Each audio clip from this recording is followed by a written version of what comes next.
Something wild just happened in the world of luxury. Over 1 million pre-owned Hermès bags. Yes, those ultra-exclusive status symbols that once made headlines for outperforming gold have just flooded the resale market. And the result? Prices that once screamed exclusivity are now whispering discount. We're talking about a collapse no one saw coming. Collectors are panicking, resellers are slashing prices like it's Black Friday, and luxury investors, yes, that's a real thing, are suddenly questioning if their leather assets are about to turn into very expensive regrets. But this isn't just another market blip. This is the first real crack in the luxury bubble that's been growing for the past decade. Because if Hermès, the world's most exclusive fashion house, can stumble, everyone else in the luxury world should probably start sweating. So what caused this? Why are we seeing a flood of 1 million pre-owned Hermès bags all at once? And what does this mean for the future of luxury as we know it? Let's unpack it, one bag at a time. To get this story, you have to understand that Hermès isn't just a brand. It's a phenomenon. Owning a Birkin or a Kelly bag isn't about utility, it's about identity. You're not buying a handbag, you're buying an entire social class. For decades, Hermès has positioned itself as the Mount Olympus of fashion. No other brand comes close in craftsmanship, exclusivity, or sheer mystique. Here's how it works. You can't just walk into a store and buy a Birkin. Oh no, you don't buy a Birkin, you earn it. The sales associate won't even tell you what's in stock. You have to build a relationship, spend on smaller items, and prove you're worthy of getting the call. You buy scarves, perfume, shoes, and maybe an $800 beach towel just to show loyalty. Then, months later, you might get invited to see something special in the back. And that something special is a $20,000 handbag that you'll treat like your firstborn child. Hermès made this ritual feel like a privilege.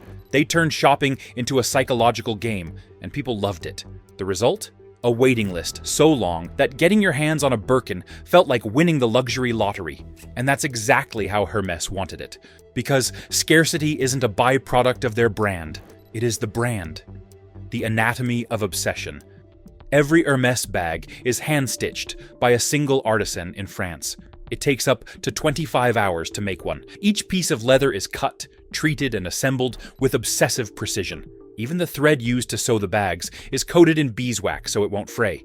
They're built like works of art, designed to last for decades. And that craftsmanship made them the perfect investment story. People started calling Hermès bags portable wealth, because unlike cars, clothes, or jewelry, these bags didn't depreciate. They appreciated. From 1980 to 2020, the value of the Birkins reportedly rose by over 500%, beating gold stocks, and even real estate in some cases.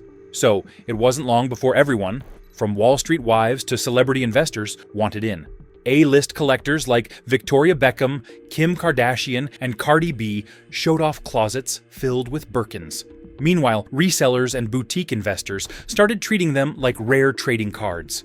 And during the pandemic, things went absolutely nuclear.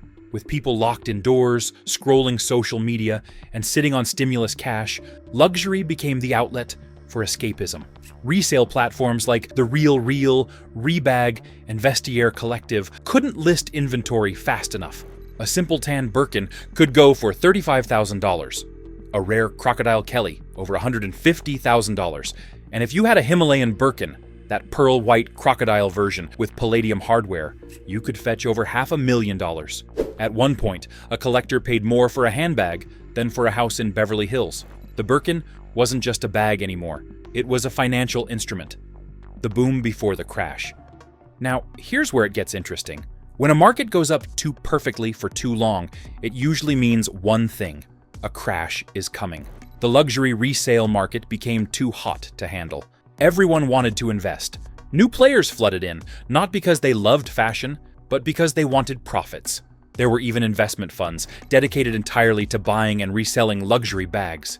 Think of it like hedge funds, but for handbags. For a while it worked. Prices kept climbing, resellers made fortunes, and social media made it all look glamorous. But what happens when the hype fades?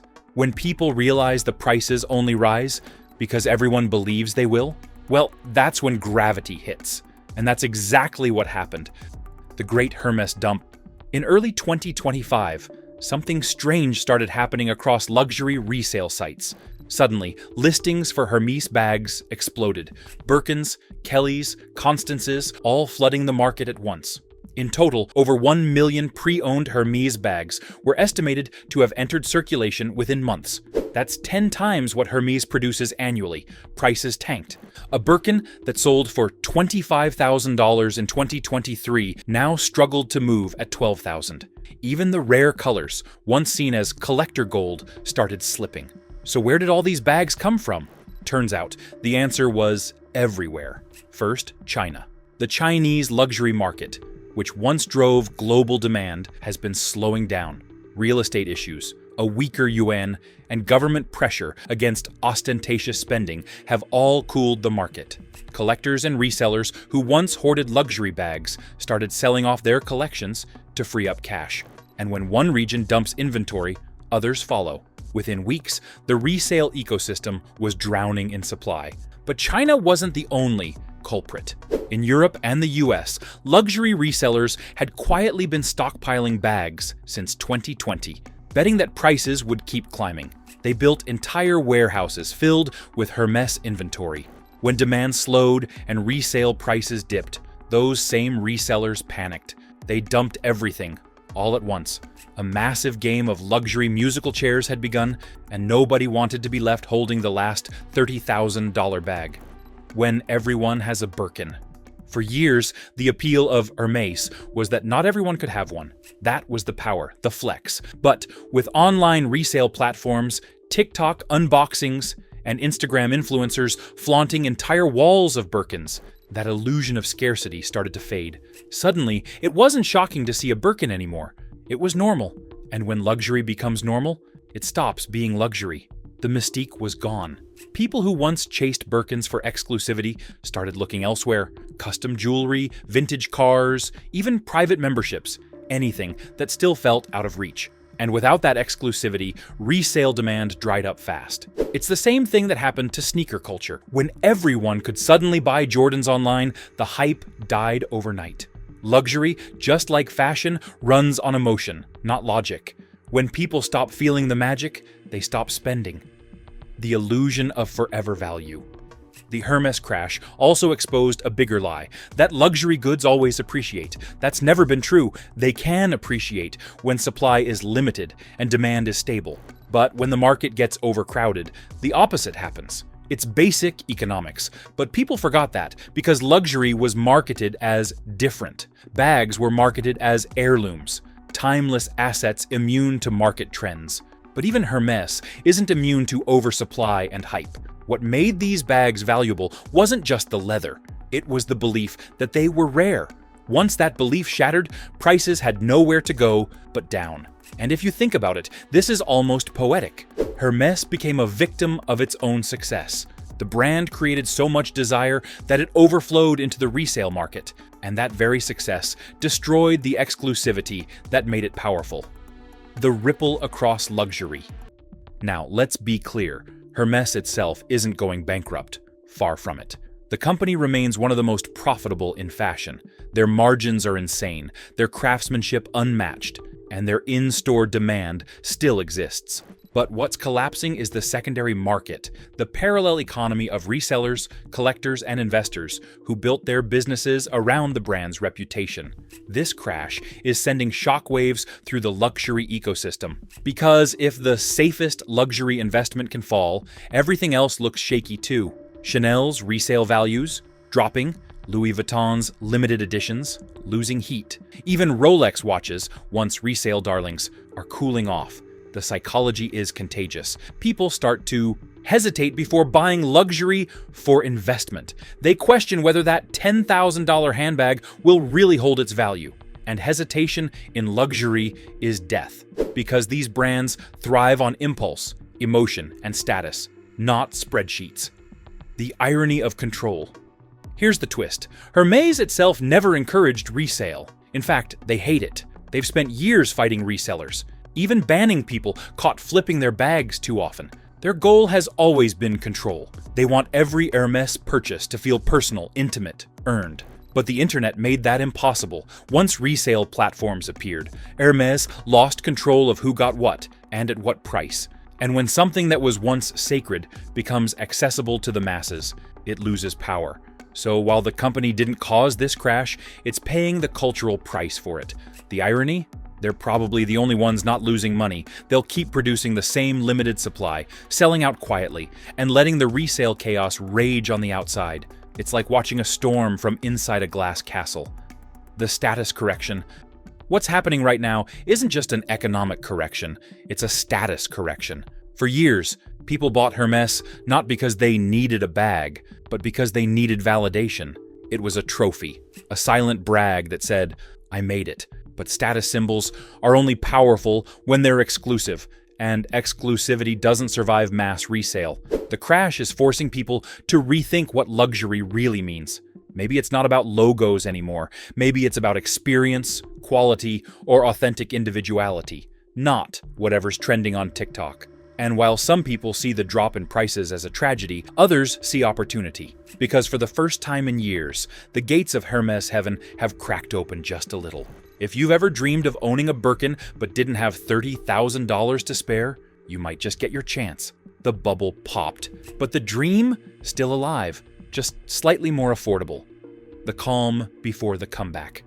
Now, here's the funny part. While everyone else is crying over falling prices, Hermès is probably lighting a candle, turning on some jazz, and whispering, "Finally." Because for years, they've been watching the resale circus spin out of control. People flipping bags faster than sneakers, auction houses turning handbags into stock tickers, and influencers treating Birkins like props. The brand that built its image on mystery suddenly became the face of hype. And Hermès hated that. They never wanted the Birkin to be a get-rich-quick scheme. They wanted it to be a relationship. A bag you bought, used, aged, loved. Not one you listed for 30% profit the minute it left the box. So now that the flippers are getting wiped out, Hermès isn't panicking. They're probably pouring champagne. Because the crash isn't killing the brand, it's cleansing it. When the noise dies down, once the chaos settles, what's left is what Hermès always cared about, the craft. Think about it. When the hype fades, when the prices stop swinging, when the investors vanish, all that remains are the artisans and the people who genuinely love what they make. And those people never left. They were just drowned out by noise, by resale charts, profit graphs, and investment bag videos. Now, the quiet has returned. The people who actually care about the history, the stitching, the feel of the leather, they're the ones still here. They're the ones buying not because of what the bag means to others, but what it means to them. The collectors are back in charge, and for the first time in years, the Hermès community feels like a community again, not a trading floor. The power of patience. The secret to Hermès's longevity has always been patience. They don't chase trends, they let trends chase them. When other brands panic and overproduce, Hermès does the opposite. They slow down. While Gucci floods the market with new collaborations, Hermès stays in its lane, calm, confident, untouchable. And that's exactly why they'll outlive every hype cycle. Because when everyone's moving fast, the slowest brand in the room becomes the rarest. Hermès understood that decades ago. They've built an empire on restraint, and restraint is about to look genius again. The waiting game. The irony is delicious, really. All those people who used to wait years to get the call from their Hermès store are about to start waiting again. Because once the resale glut dries up, and it will, scarcity will return. That's just how markets work. The panic sellers will sell, the smart collectors will hold, and then one day, people will realize the market is empty.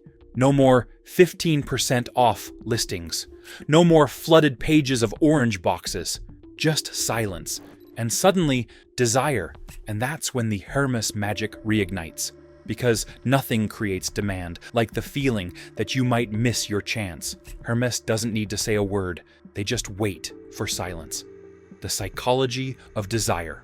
You know what's fascinating? The The crash didn't kill desire, it just reset it. When the resale market was hot, people were buying out of greed. They wanted to make money. Now they're buying out of love again. They want to own something beautiful. That's a huge psychological shift. When you strip the profit motive away, luxury becomes emotional again. People don't buy Hermès because it's profitable anymore. They buy it because it makes them feel something. And in a world that's getting noisier, cheaper, and faster by the second, that feeling, that quiet sense of owning something that took 25 hours to make, feels rare. Hermès isn't just selling handbags, they're selling serenity. The status detox. Let's be real, luxury needed a detox. The last 5 years have been ridiculous. We had crypto bros comparing handbags to NFTs, TikTokers doing Birkin hauls, and finance guys talking about diversifying into leather assets. It was all noise. Hermès became a logo instead of a legacy. And this crash? It's the cultural hangover. Luxury's finally waking up from the high of endless flexing. The people who bought for attention are leaving. The people who buy for appreciation are staying. And that shift from ego to enjoyment might just save the entire luxury industry. The ripple effect. The Hermès collapse didn't just shake the resale market. It spooked the whole luxury ecosystem. Chanel, Louis Vuitton, Dior, they're all watching nervously, wondering if they're next. Because when the safest investment brand starts slipping, buyers lose faith across the board. Suddenly, everyone's second-guessing. Do I really need that $10,000 tote? Will it actually hold value? That hesitation spreads fast. Luxury runs on confidence, on the idea that buying now is better than waiting. Once that belief wobbles, so does everything else. But here's the twist. Hermès is the one brand strong enough to ride the storm. They built their empire on saying no. No discounts, no overproduction, no chasing trends. And because of that, they'll survive the very collapse that's scaring everyone else. The paradox of luxury. Luxury has always lived in contradiction. It sells scarcity in a world obsessed with access. It sells simplicity at impossible prices. It sells calm to people addicted to chaos. And no brand embodies that paradox better than Hermès. Even now, even in the middle of this so-called collapse, people still whisper the name with reverence. It's the brand that never yells, never begs, never brags. It just exists. And that quiet confidence is its real currency. Lessons from the fall. If there's one thing this entire saga has proven, it's that hype is temporary, heritage is not. You can copy the style, you can mimic the logo, you can even fake the bag, but you can't fake patience, you can't fake craft, you can't fake time. Hermès built a reputation the hard way, one stitch at a time, for nearly 2 centuries. So while a few years of resale madness may bruise the brand's aura, it'll never break it, because trends fade, but trust, that sticks. The long view.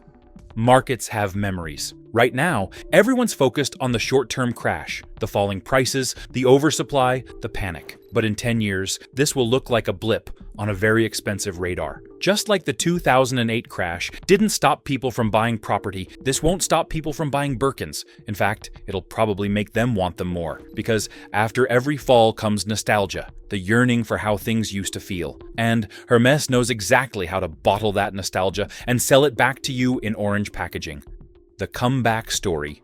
When the market does recover, and it will, the rebound will be slow, steady, and surgical. No hype, no chaos, just quiet strength. The people who mocked Hermès for losing its magic will be back in line, waiting to get the call. And the best part? Hermès won't change a thing. They'll still refuse to increase production. They'll still keep secrets. They'll still pretend they don't care who's on Instagram. That's how they win. Because when everyone else tries to chase relevance, Hermès simply waits to become relevant again. The meaning of luxury rewritten. At its core, this entire crash has forced a question that every luxury lover, and maybe every human, has to answer. What makes something valuable? Is it the price, the rarity, the story? Or is it simply the feeling of owning something that isn't trying to impress anyone? Because true luxury doesn't scream for attention. It whispers to those who know where to listen. That's why Hermès will survive this. Because underneath all the status, all the noise, and all the panic, there's still something timeless. Something that doesn't care if prices rise or fall. Quality doesn't crash. A different kind of flex. You know what the new flex will be? Not owning 10 Birkins, just owning one you actually use. because in the post-crash world, authenticity will matter more than accumulation. The loud luxury era is ending. The quiet one's just starting. It's not about showing the world what you can buy. It's about knowing what's worth keeping. And if that sounds poetic, well, that's Hermès for you. They've been writing poetry in leather for 200 years. The art of the wait. There's a certain beauty in waiting, in wanting something enough to be patient for it. And that's really what Hermès sells. Not just products, but patience itself. Every stitch, every seam, every pause in production says the same thing. Good things take time. That's the one lesson the resale world forgot. They wanted shortcuts in a brand built entirely on slowness. And that's why they lost. Because you can't rush timelessness. The legacy continues.